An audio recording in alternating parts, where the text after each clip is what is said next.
What's up guys, welcome to Supercars of London, welcome to a beautiful day, what I would like to describe as the first day of the English summer, and behind me is my brand new Lamborghini Huracan LP580-2 that everyone, including myself, has been itching to see content on. I wanted to make content on it, and since collecting the car 2 Wednesdays ago, it has been to Dub Customs. It has had a full PPF and the Balboni stripe has been added. Last Friday, the video that you saw on Sunday with the Jaguar F-Type SVR was so rushed that I was actually an hour late to the track day that I didn't have the opportunity to film what I wanted to film with this car. So today, in the beautiful sun, I want to take you on an in-depth tour of my brand new 2017 Lamborghini. Now, across the internet, this specific Huracan is sometimes known as the LP580-2, and I keep referring it to that, but Lamborghini officially call it the RWD, the rear wheel drive Huracan, and you can tell a few subtle differences to this car as opposed to the LP610-4, which is the 4-wheel drive Huracan. First of all, you have got the revised front bumper, which personally I prefer, although it also means that you can't put a front number plate on the front bumper. However, it looks a little bit more sharper, more aggressive, and as you may have seen from the most recent Top Gear, Tiny Temper referred to it as a shark, which I suppose in matte black you could kind of get away with, but on an orange car there's not many orange sharks. Around the back of the car there is a revised rear grille that is actually now used on the Huracan Performante. Lamborghini liked it so much that they took it from the Dash 2 and put it onto the Huracan Performante, and personally, again, I prefer it, which is why I bought this version of the car. And as we work our way around the front of the car, you can see that Dub Customs have applied a Balboni stripe. Valentino Balboni was a famous test driver for Lamborghini, and when he retired, they created the Gallardo LP550-2 Balboni edition, which featured this stripe, which was a center stripe, white with gold, running all the way over the car, but also running through the interior. And I will show you a secret touch that Dub Customs have done further on in this video. This Lamborghini started life coming out of the Bologna Lamborghini factory with silver 20-inch Mimas wheels and also a glass engine bay. When the car landed at Lamborghini Pangborn, the wheels got sent off and sprayed matte black, and then the glass engine bay was removed and the slats were added, which is a personal favorite of mine. I much prefer the slats. It gives it a more of a Mura feel and just adds to more aggressive lines on the rear of the car. But from the outside, I am in love with it. I don't think I have felt like this about a car that I have owned up until this point. This car behind me is the ultimate Lamborghini dream that I think I could have achieved. The Lamborghini Gallardo LP560 was a fantastic car, and I did do a tour of that. However, I feel like I want to do a better job on this, give you much more of an in-depth tour, show you everything that this car has to offer, and hopefully I can show you all of the nooks and crannies that this Huracan has, all of the secret locations that this car is going to provide me during my ownership. Now, Dub Customs, being the heroes that they are, have actually converted my key into a Balboni inspired key. Now, most people may recognize this as an Audi key, but with that Lamborghini thing there, just adds a little special touch to this car. We have got unlock, the boot, and lock. When you lock it, everything tucks in, all of the door handles, but then when you unlock it, the door handle opens, greeting the driver and the passenger with an easy door handle to open. You may have also noticed that my plate is on the car. We have got my plate just underneath the reversing camera, and also the Lamborghini badge is now in satin black. The only element to the car that does not match any of the colours of the car are those, the exhaust tips. And in a weird way, I quite like how the exhaust tips look in the sort of stainless steel shiny finish. I can wrap them in black whenever I want, but at the moment I think I'm going to leave the exhaust tips like that. I do like the way that it looks with the rest of the car.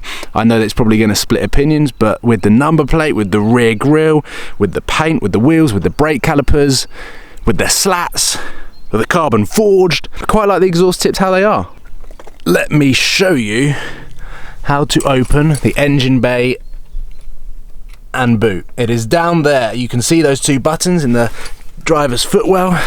You press those buttons and we are greeted with a very hot 5.2 litre V10 that is off center to the rest of the car. So if you see the center of the car, the actual engine is not in the center because it is a weight distribution versus quite important components of the engine that are over this side. It is weight distribution. You can see the carbon forged here, which looks stunning, and you cannot spec this option with the carbon forged with that engine bay. So because I've swapped the glass engine bay with the slats, I've managed to maintain the carbon forged, which is going to be a very, very rare option on this car. I mean, there's literally a handful of these in the UK as it is. I think there's probably around 20 in the UK, and I'm pretty sure this is going to be the only one with this option with the engine bay slats. Now here is the engine plaque, and those numbers I assume are the firing order for the cylinders. If anyone would like to confirm in the comment section, please do so, but that is what I've been told it is, because otherwise it could just go 1, 2, 3, 4, 5, 6, 7, 8, 9, 10. And making our way round to the front, we find the latch here, and this is my boot. That's how big my boot is. I've got a coat, which is kind of pointless on a day like this, a hoodie, again pointless on a day like this, and my car cover. And inside here we've got various things, including the famous Lamborghini white gloves. Got them brand new this time, that I suppose you can wear when you're changing a tyre, when you're changing the oil, whatever you're doing with the Lamborghini. Though you got those white gloves, which is I'm glad I've got those white gloves, guys. Now, one of the differences that I've found between the Huracan to the Gallardo, other than it is a completely different car to drive, this is far, far superior to the Gallardo in every single way. One of the new easy things is the fuel filler cap. In the Gallardo, I spent ages trying to get this open for the first time. However, in the Huracan,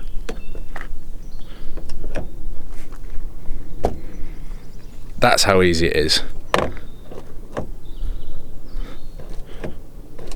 When you step in the car, you can read the model Huracan, and it still has the protective plastic on it. And let me show you the secret detail that Dub Customs have added to my car. They have wrapped the center console in white and gold. The Balboni stripe lives on inside. This is a beautiful touch.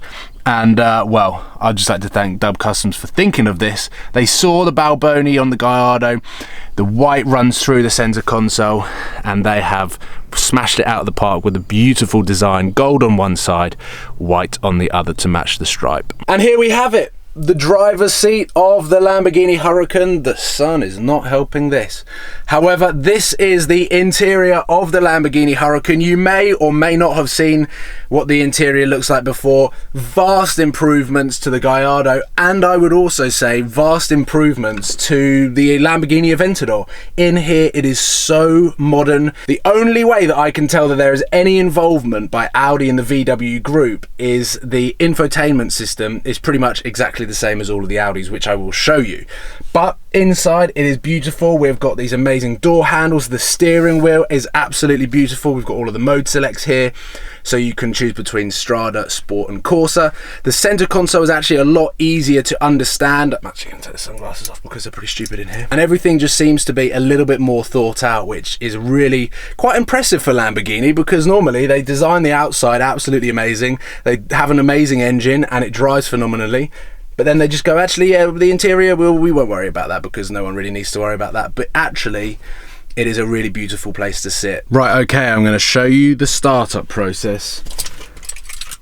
I've got the key.